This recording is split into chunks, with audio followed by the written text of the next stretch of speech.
Week 3 NFL starts today. Let's get into it. So first things first, we got the game today. Let's go. It's my bet stamp right here. I'll put a little link or whatever, but you can see right here, 11-5 so far. I only started on, I think, the last game of week 1. Forgot about this site, but anyways, we're tracking it. Let's see.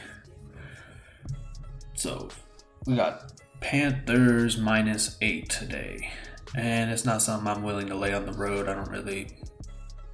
It's too high for me. But I do like the teaser. And the only thing about BetStamp is you can't put your teasers on here. You can only do singles and parlay, but I do like the teaser. Tease them down 6 points, get it to -2, and if you check, I could show you I did it with the Bills.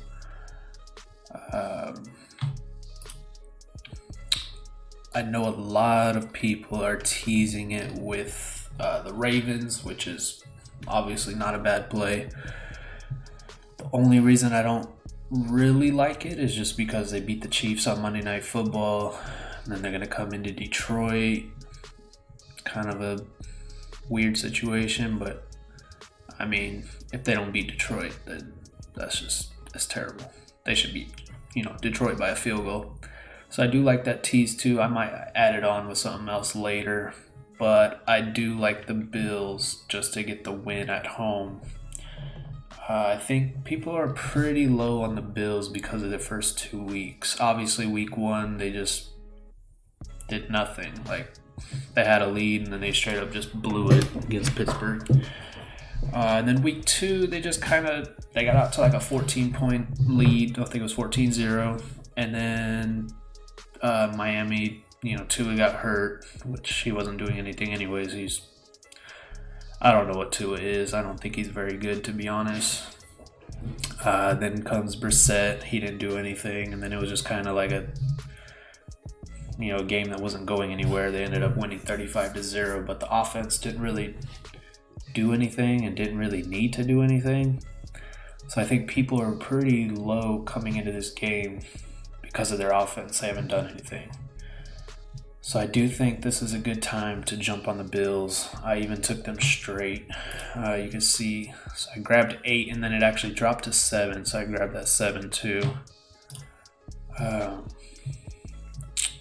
So I do think they're a good teaser pick. I like, teasing Panthers today. Then we'll go to Sunday.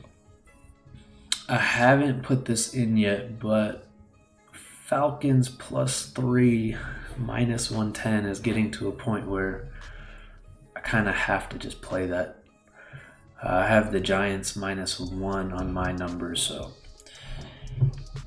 as much as the Falcons, I mean, they've just looked terrible, but getting a field goal against probably the worst coached team in the Giants.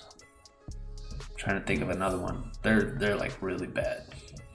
They have some pieces. They're just so terribly coached. So you know what? Let's do it. We're gonna enter that in. I'm gonna be pissed if it goes at 3.5. Next game, Saints +3 in New England. I do like the Saints a little bit here. I probably won't get involved. New England's defense has looked pretty good. I wouldn't say they've been great. I mean, they've played Miami and then they played the Jets, so we really don't know much about their defense. The offense, I mean, they haven't really done anything either. Mac Jones looked pretty good, but it's been, short throws. It's hard to make anything out of the Patriots right now, but getting a 3 with the Saints coming off a really bad loss. The only problem is they've been on the road each week because situation that they're having. They haven't been at home. They just been constantly on the road, put in hotels, and probably a game I'm going to stay away from, and at least until maybe halftime or something, see what we get, see how they're playing. But it's just a weird situation. I don't know if I really want to get involved with this one. The next game, though, Bengals at the Steelers. Steelers are laying 3 now. When I first made this line, I think I had it at 6. I know there's a little bit of injury news. Ben is hurt, but he's always hurt and he plays. I don't get this one. Yeah, I know the offense has looked bad. Last week against the Raiders. Now, I don't know much what to say on the Raiders. They played well against the Ravens. They should have lost, though. I mean, the Ravens had 3 opportunities to win that game, and then they didn't, and then the Raiders could have won it, and then they fumbled, and then it was just a weird game. They ended up winning. Then they go to Pittsburgh, and their defense played well. Their D-line is pretty good. They can rush the passer. They get some pressure on them. The Bengals, though, they just don't have a great defense. It's just simple as that. Their defense is not that good. Their offense could score points. They have some pieces, but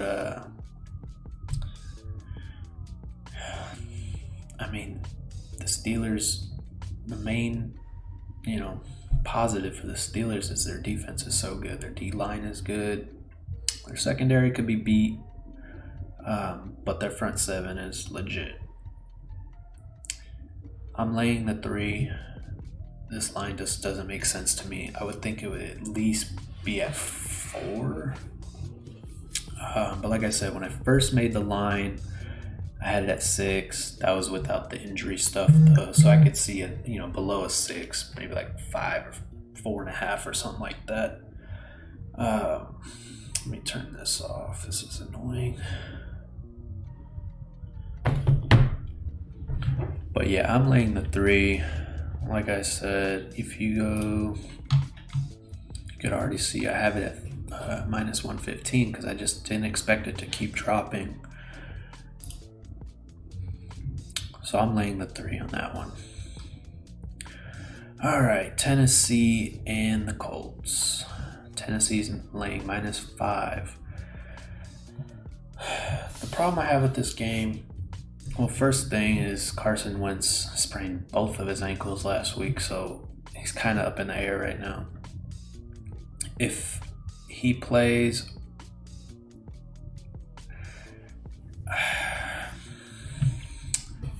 so I took the Colts plus 5. I think it was on Tuesday, and then kind of regretted it a little bit. But I just don't see why Tennessee is laying 5. I get the injury for Carson Wentz, but I mean, Tennessee's defense is so bad. They're gonna let every team hang with them. If they can score, you can hang with the Tennessee Titans. And I just expect it to be more of like a field goal game. Obviously, if Wentz is out, you have Eason coming in. Wentz is below average as it is, so I don't see, even if he's out and it gets to 6, I might grab that 6 again. I know people like the Titans this week. Like I said, I just don't know what to make of the Titans defense. They're terrible, and if you don't get stops, you're just, like even 48, it's a little low, but I won't get involved with that. But I did take the Colts plus 5. I just don't see this getting out of hand. I mean, if you watched last week, they should have beat the Rams. They had every opportunity to beat the Rams. They had 2 turnovers on the goal line. One was some pretty bad play calling, and then they turned it over on 4th down. The second one was just Carson Wentz being just brain dead. I mean, he just shuffled it right to the defender. Anyways, they should have won that game. It was pretty bad. But it just shows that they were able to hang with the Rams, and the Rams have a bad defense as well. And then they still had an opportunity to win the game late. So I see the kind of the same thing happening here where, it's a close game throughout, back and forth with each other. That plus 208, pretty enticing. I might get involved with that too. But I do like the Colts in this matchup. All right. I kind of, previewed this a little bit earlier. Buffalo laying 7.5. It looks like it might get down to an actual, a good 7. I think that's what I showed here. Yeah, at 7 minus 115. And it's getting pretty close. I mean, you can almost buy it down to minus 110 or minus 115 now, but hoping that it drops again and we can lock it in here. What did I have it at? Yeah, so first on Tuesday, I took minus 9 plus 100 because I didn't think it would get down to a 7. Pretty much 7.5 to 9.5 is pretty much the same thing. You don't really see teams winning by 8 or 9. They're going to be like 7 or 10. So I expect a double-digit win here. Like I said, they didn't play well. They haven't played well yet. And they won 35-0 last week and still didn't play very good. So I think we're getting to a point where eventually the offense is going to show up, and then that defense is going to play well too. And then it's going to be, winning by 17 or 20 maybe. I think this is a good week for that. So I do like them. I like them teased, and I like the spread as well. I know a few people like the over. My only concern with the over is Buffalo might be the only one doing the scoring. I do like the team total over though. What is this? I don't know if they show them on here.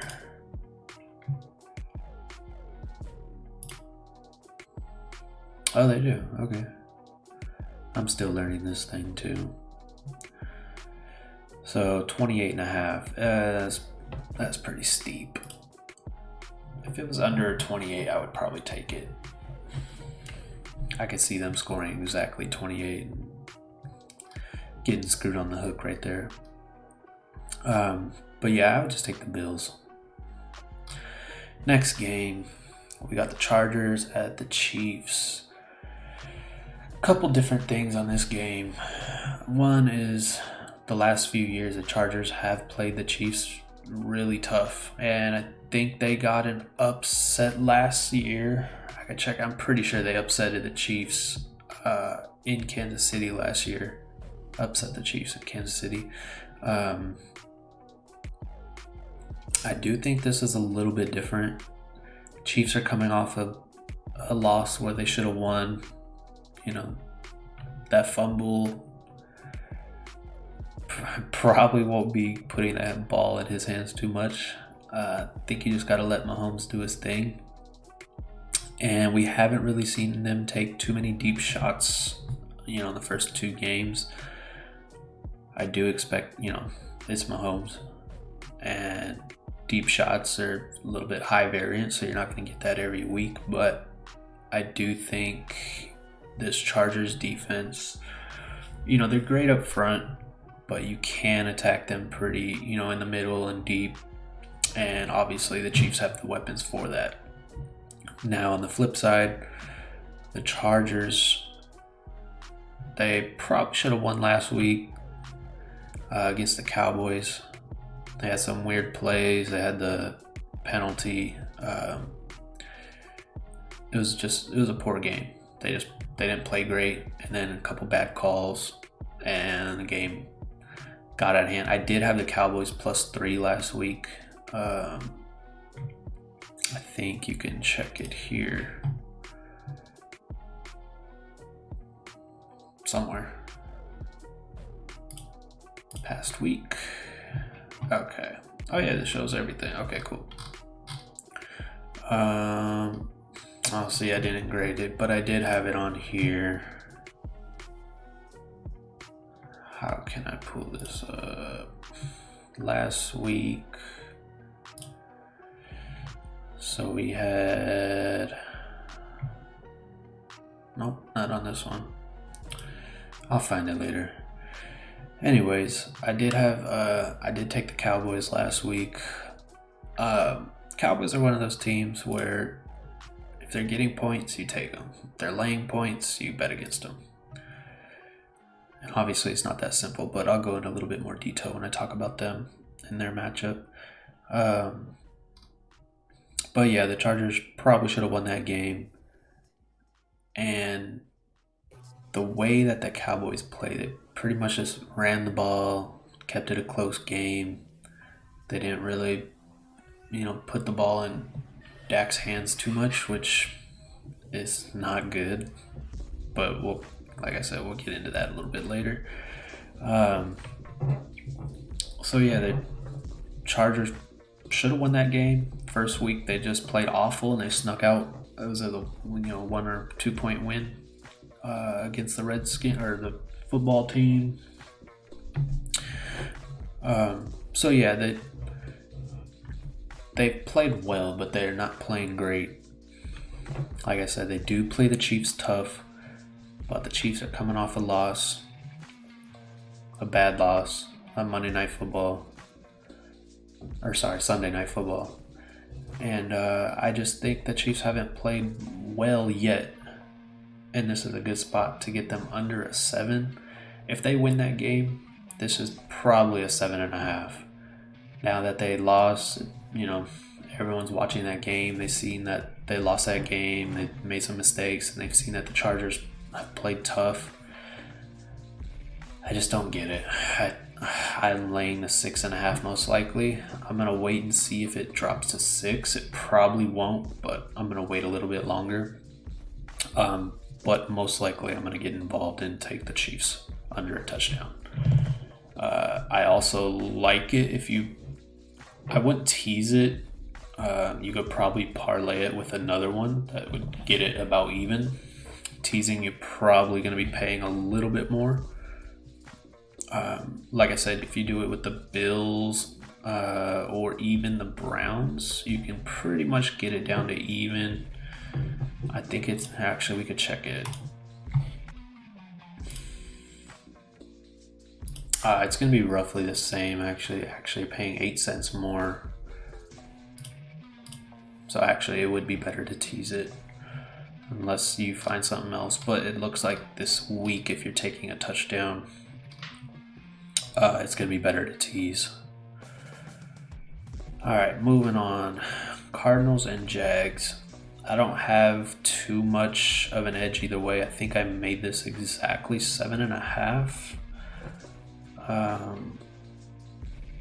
The only problem I have here is the Cardinals defense is horrible.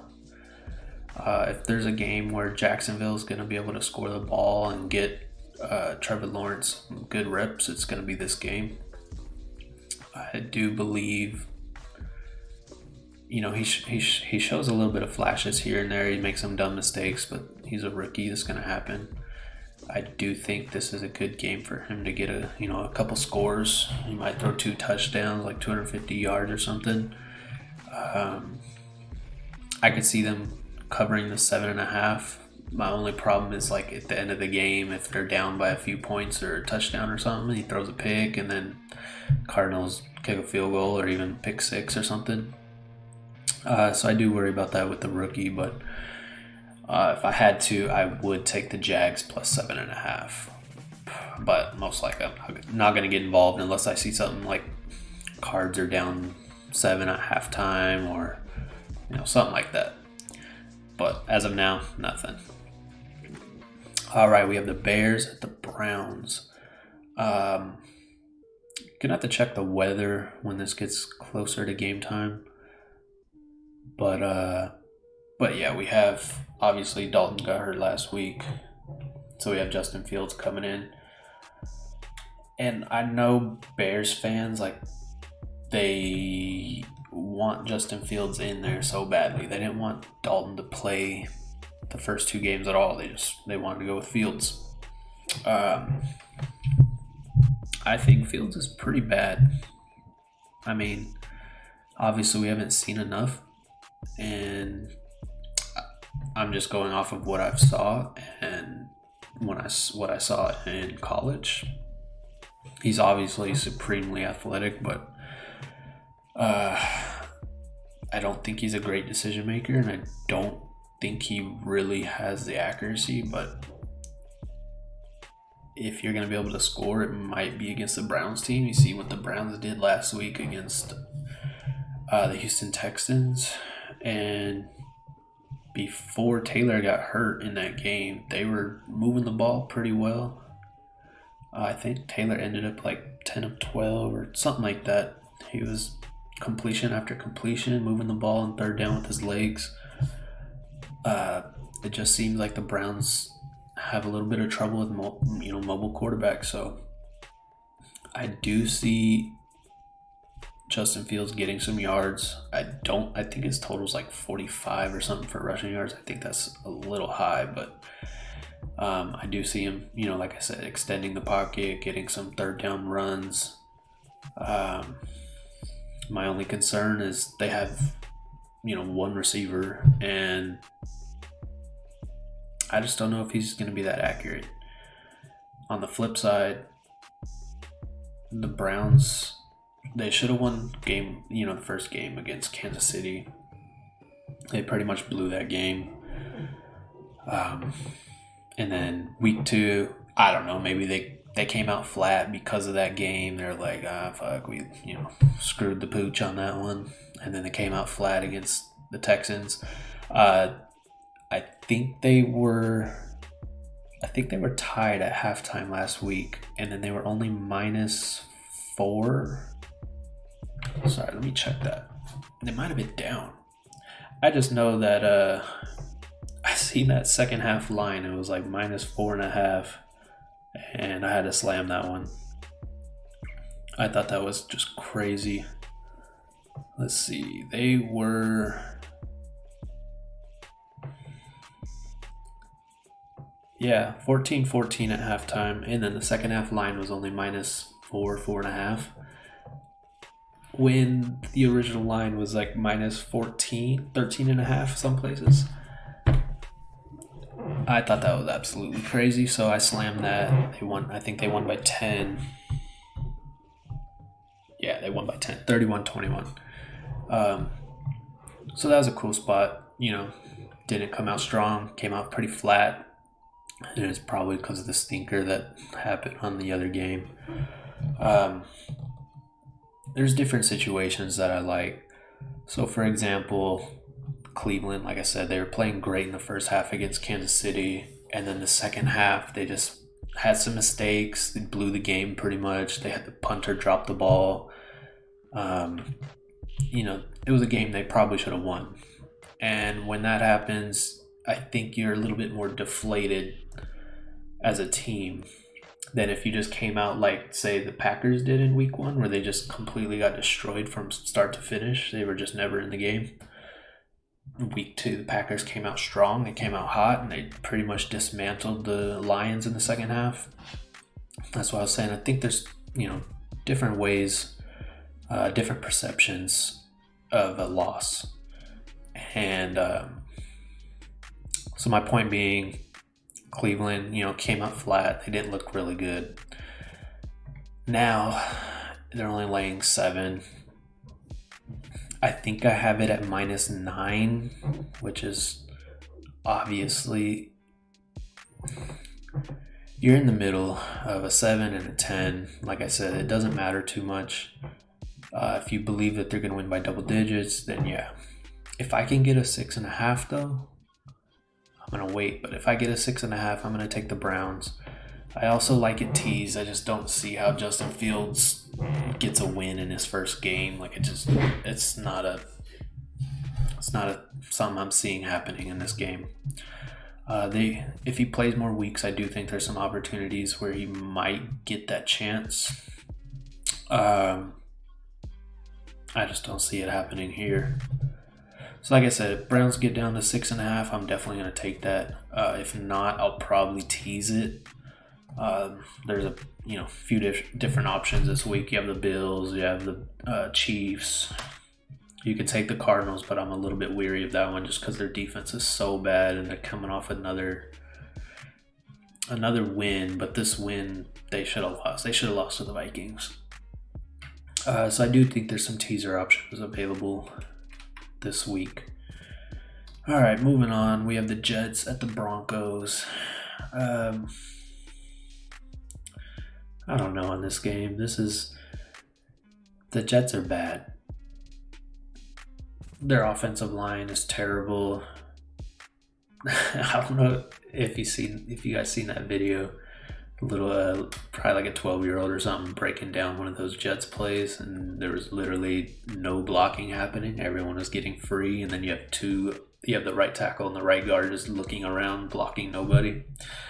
It was hilarious, but it's perfect for the Jets. I mean, their line sucks, and I mean, you play the Patriots, so obviously, Belichick's going to make a rookie quarterback look terrible. I do think Wilson is pretty good. I mean, he hasn't been able to show it yet, but I think he's going to be a good quarterback. The Broncos have played well. They pretty much dismantled the Giants in the first week. Last week, they looked good. I can't say they were bad. My only issue with them is their offense and the injuries that they have. And then I believe... Sorry, I should have had the injury page pulled up, but I believe they have another injury. Let me see if I could pull it up real quick.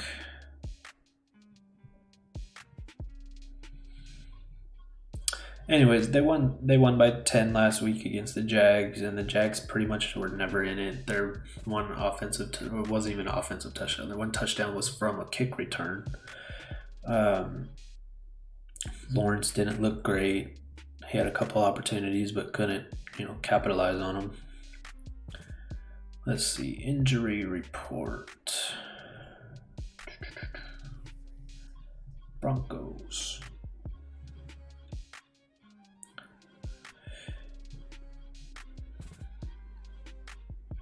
Yeah, so obviously they lost Jerry Jeudy.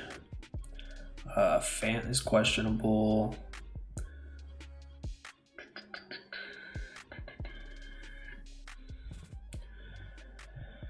I don't know. It's just one of those games where obviously I think the Broncos will win. They're laying 10.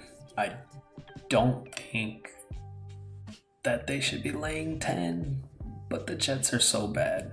It's just a complete stay away for me. This isn't a good teaser option because you're not going to get it down to 3 unless you're doing a 7-point teaser, which is, I wouldn't recommend. I would only do 6 points.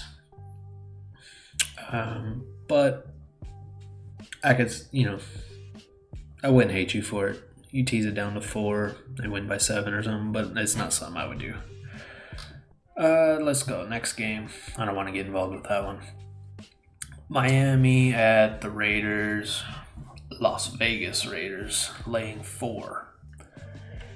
Now, I don't have the look-ahead line available up or anything right now, but I'll guarantee you before the season started, Vegas was not laying 4 in this game. Obviously, they've looked good. I don't know. Week 1, they should have lost. They didn't look great. The Ravens just let them hang around, and then they fumbled, and then Raiders ended up winning. Last week, they looked pretty good. Obviously, Carr's played pretty good in both games. Waller's, he's great. But I don't think that they have a great defense. I do think their defensive line has been pretty good, and I think their offensive line has been good for what names that they have. I don't think they have a great offensive line, but they played well, if that makes sense. Miami, obviously, you've seen Tua got hurt, but is there really a drop from Tua to Brissett? I don't think so. If anything, Brissett has a little bit more experience, and I don't know. They're both pretty bad to me. I don't think there's an advantage either way. I do think if Tua was playing, the line probably would have been made a 3. I don't know, maybe 3.5. Laying 4 though, that's a little much for me. When I made the line originally before the injuries, I think I had it -2. And that's already saying something, because if I would have did it before they played Pittsburgh, I probably would have made it closer to a pick, maybe -1. But obviously they looked pretty good against Pittsburgh. Pittsburgh has looked pretty bad. But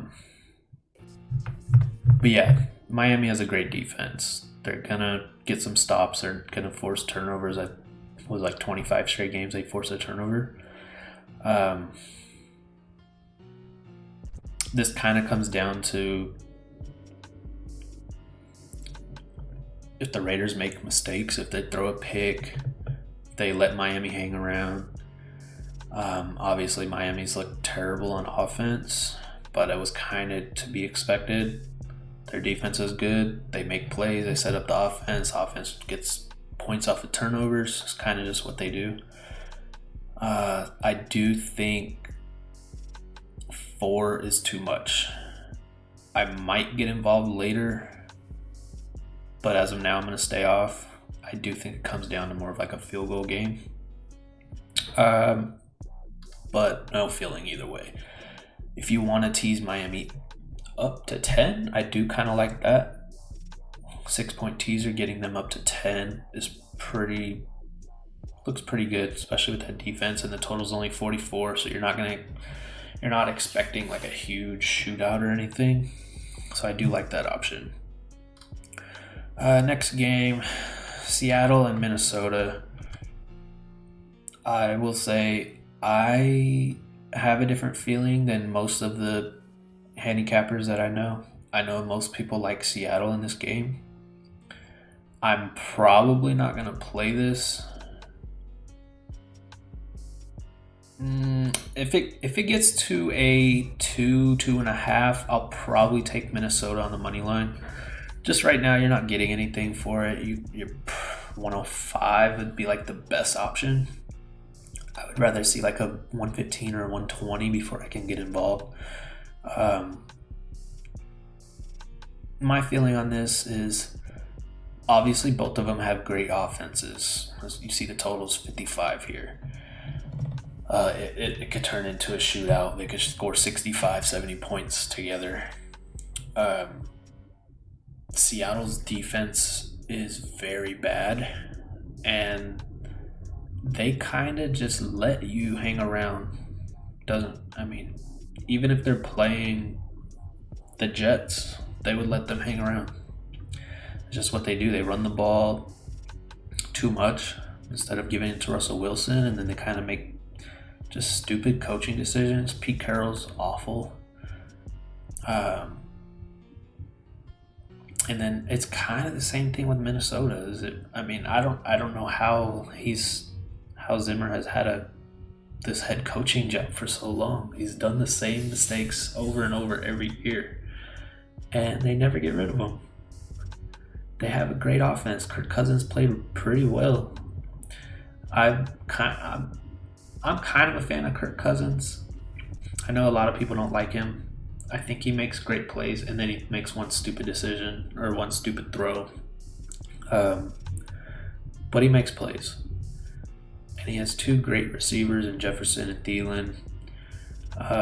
And then you have Dalvin Cook who could catch passes, but they just constantly feed him the ball into the front seven every time. It's like, and they're so predictable. You know exactly what they're gonna do. It's gonna be run, pass every possession.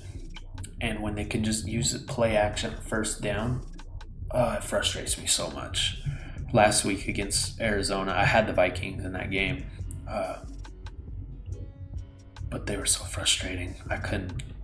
That was one game where like they were scoring early, and then the second half they were run the ball. And it was just setting up Kirk Cousins for disaster, and you're playing a bad defense. It's so annoying. It's irritating. And then I knew it. I even called me and my wife. So we were watching Red Zone, right? Me and my wife. And it was, they had the Cowboys and the Minnesota drive at the same time, 2 boxes or whatever. And I think the Cowboys were kicking like a 53-yarder. I was like, he's going to make this.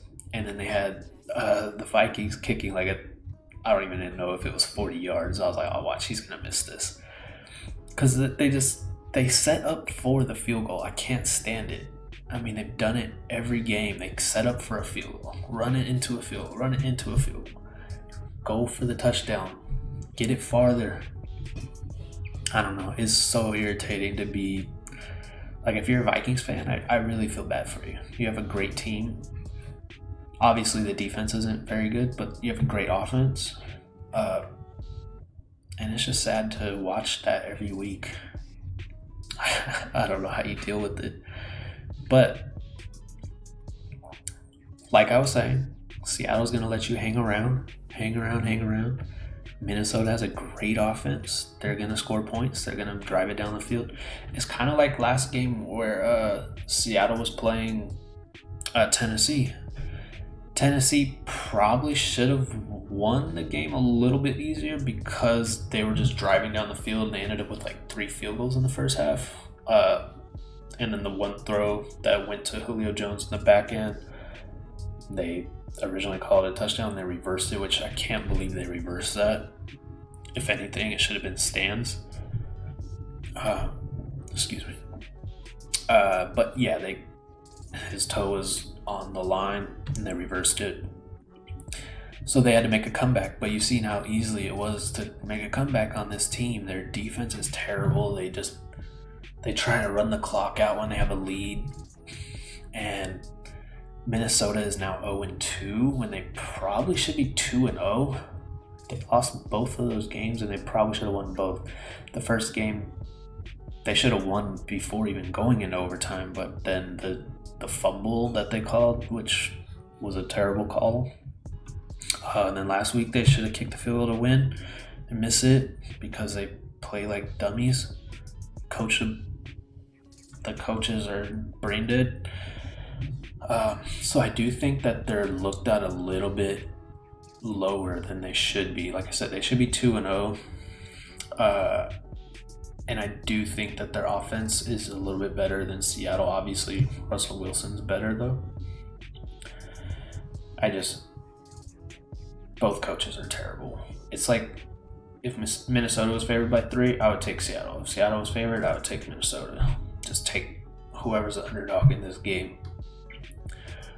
Joking, but Minnesota catching points at home, coming into the game 0-2 when they should be 2-0. With how many mistakes they've made, hopefully they correct them. Get a lead going like they had last game and then actually play the whole 60 minutes. I haven't bet it yet, but like I said, 115 or 120, I'm definitely going to take the Minnesota Vikings in this one. Next game, which is a great 1 p.m. game. Pretty crazy to me that this isn't the Sunday night game, but whatever. When this opened, the Rams were -1, maybe -1.5 at some places. I was able to grab the +1. Where is it? Right here, +1, -113. We are now at -1.5, and I still think that's too low.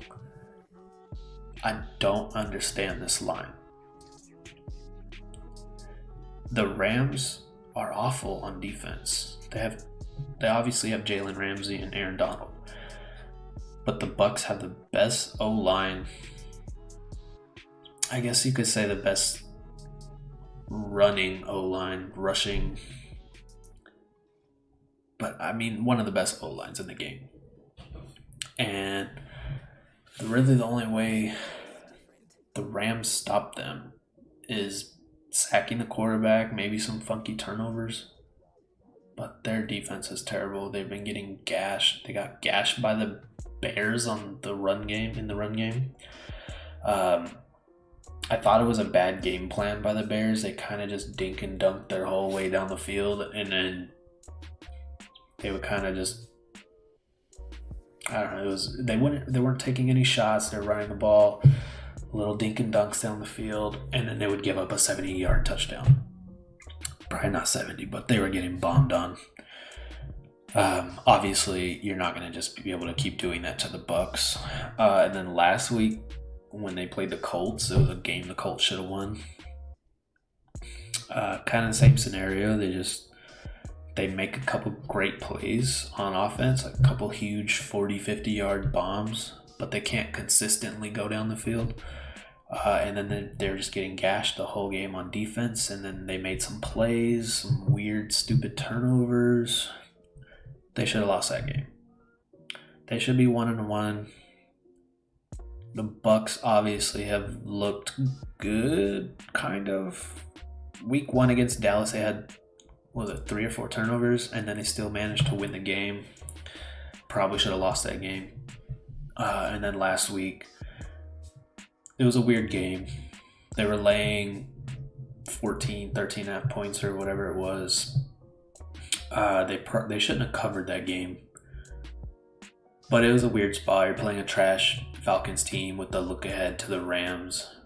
Probably a little bit flatter than they would be. Brady obviously looked great though. I just don't get this line. If I make this line, it would be Bucs -3, which is high. I mean, no, not really. I could see 3.5. I mean, the home field advantage now is worth maybe 2 points, like 1.5. And the Rams they don't really have a home field advantage anyways. Their new stadium is pretty much just like a party house. You're probably going to have a lot of Bucs fans there. I just don't get this line.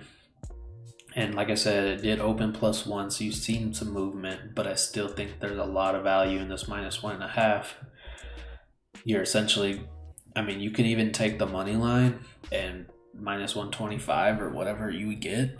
I still think that's pretty decent. You're getting Tom Brady as a pick'em basically.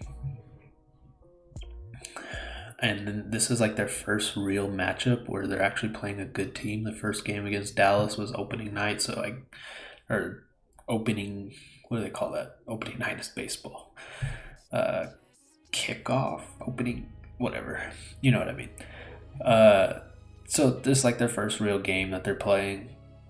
I do think you're going to see a good Bucs team.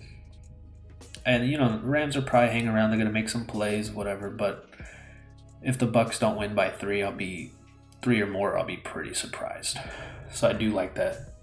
I would jump on that right now. I wouldn't be surprised if it gets to like a 2.5. It probably won't get to 3, just because a lot of sharps are going to come back and take the Rams and find a little bit of a middle there, because I already know they're on the Bucs money line +1 or whatever they're able to get. So they'll probably take the middle. They're not going to hang a 3, but they should have came out with a 3 at first. Anyways, moving on. We got the Niners hosting the Packers, Monday Night Football. I have to miss this freaking game because I will have my basketball game I think at 6. So I'm pretty much missing this whole game. Anyways, So now they're minus 3.5. I want to say it was at a 4, and it dropped pretty quickly at 3.5, and now it's dropped even to 3.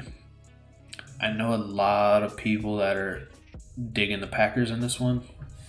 It kind of goes back to what I was saying about home field advantage and what it's really worth now.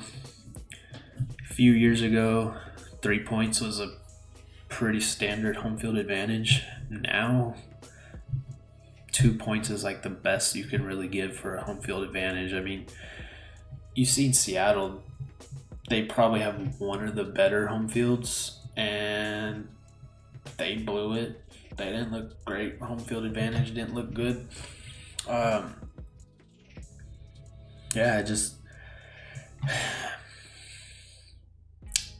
This is saying basically the Niners are a better rated team.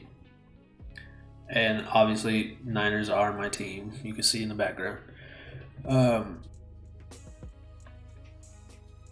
But are they 1.5 points better than the Packers? Probably not. Obviously, the Packers' defense isn't great. Probably not even good. Their offense is really good. Aaron Rodgers is obviously still really good. And they're going to score points. On the flip side, the Niners' offense is okay. It's good. I don't know. Jimmy G, he's not a great quarterback. Shanahan is a great coach, though. Gets him in good situations. You know, a lot of play action, which I love.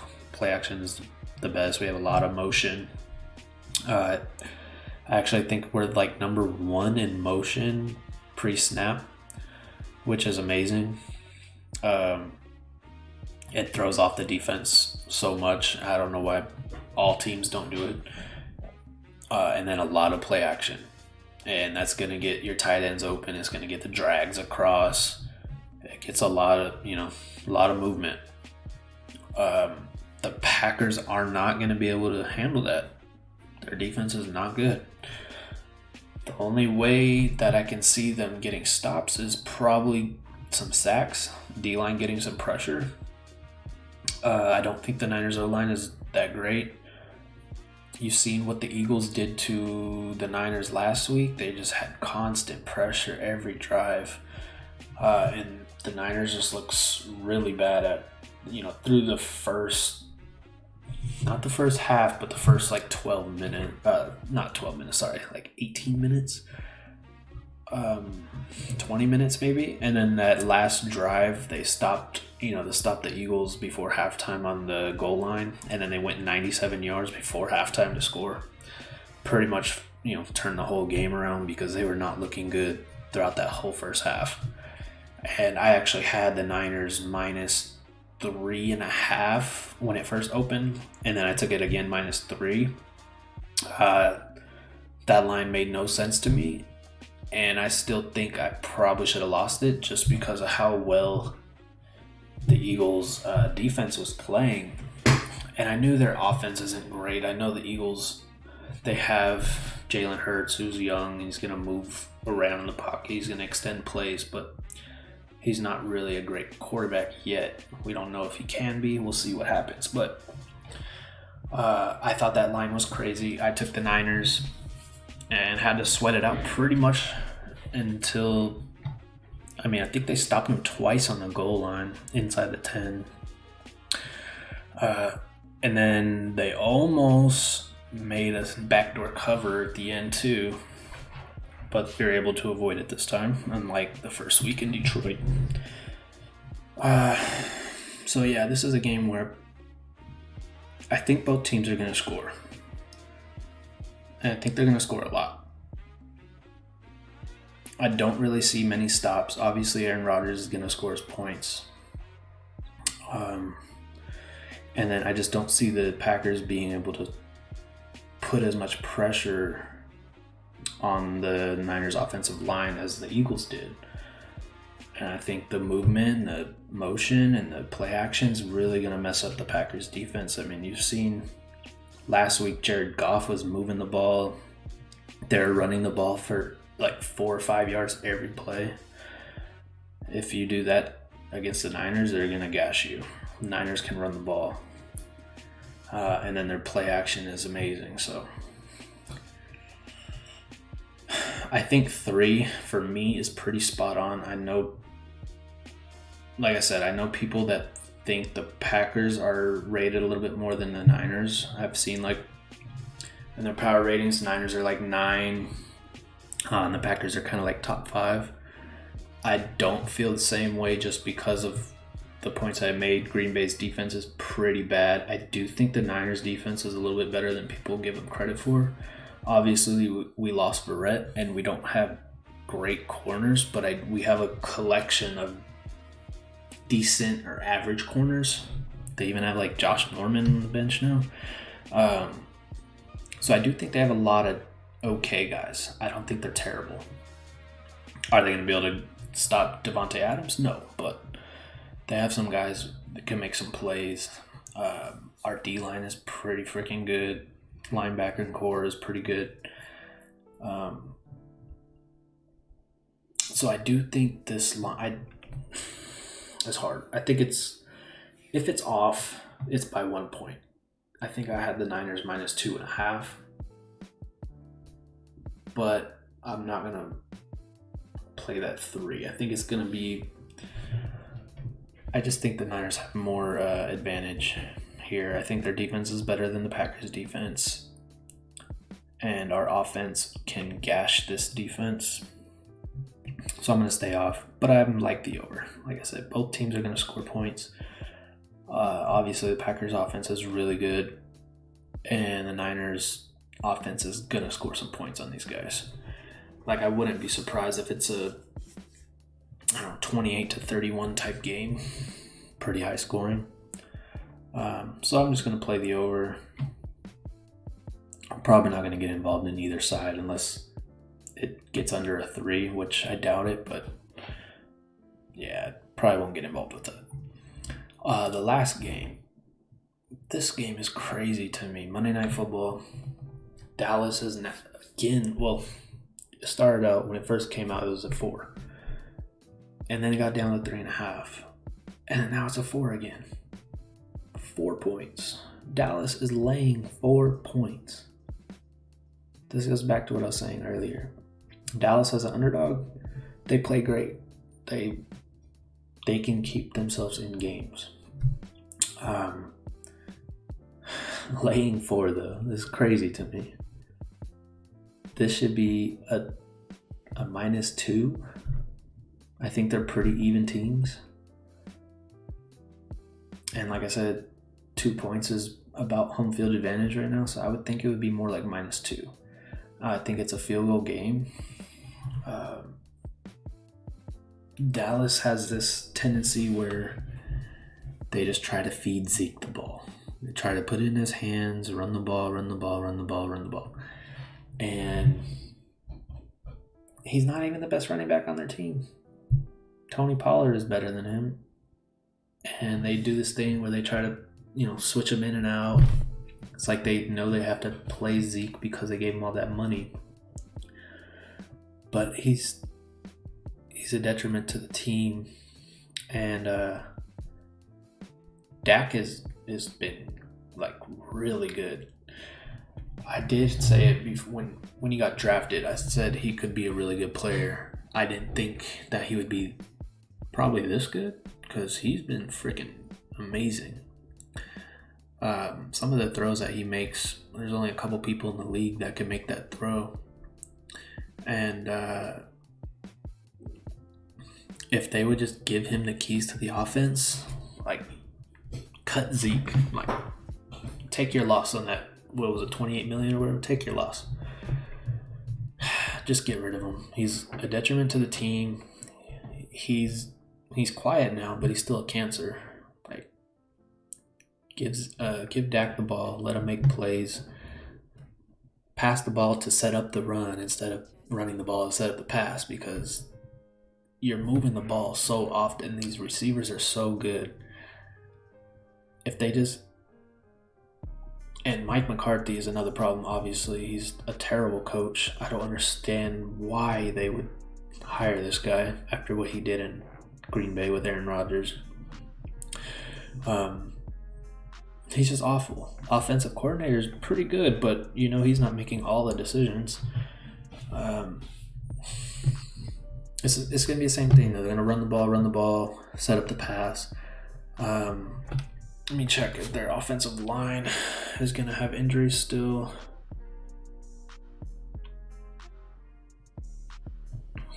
Let's see. Because I know last week, obviously, they had some injuries on the offensive line. The only problem with the Eagles is they lost Brandon Graham last week, who obviously was just killing the Niners O-line. Once he went out, we started making some plays. Obviously, Collins is out.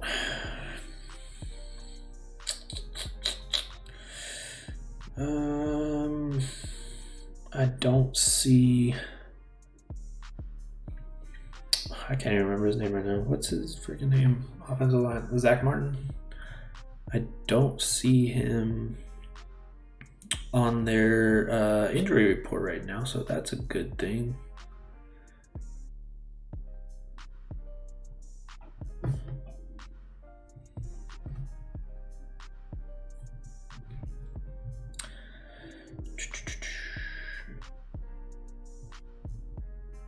Yeah, I think he's playing. Obviously, Collins being out sucks, but the Eagles' D-line is really good, and they're going to make some plays. They're going to stuff that run, which is going to be bad. Hopefully, Dallas does the same thing last game, because I took the 4. I took the +4. I think that's crazy to me. Monday Night Football. Dallas plays everyone close. They're going to leave let you in the game. It's going to come down like a last-second field goal like it always does with these guys. Money line. I'd probably get involved with that too, getting at least +160. I just don't see the Cowboys putting a team away. Like, even if they're playing the Jets, they're not going to just put them away. They're going to run the ball, control the clock.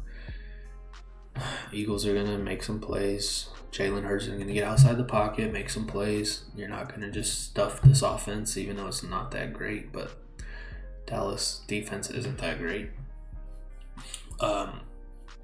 This was one of my favorite plays this week. This and the Bucks. How do I take this off so we don't get confused? Okay. So as you can see, I took the Bucks basically a unit and a half, and then I took Philly a unit and a half +4. And then I added Atlanta earlier. I might add a couple more, but those are my favorite plays. Eagles and the Bucks, favorite plays of the week. And then if Pitt keeps going down, I might add a little bit more to them. And then if I can get a 7 on Buffalo, I might add a little bit more to them too. But yeah, that's week 3 right there. You follow me here, Sports Investor, on BetStamp. And I'll check you guys out week 4. Later.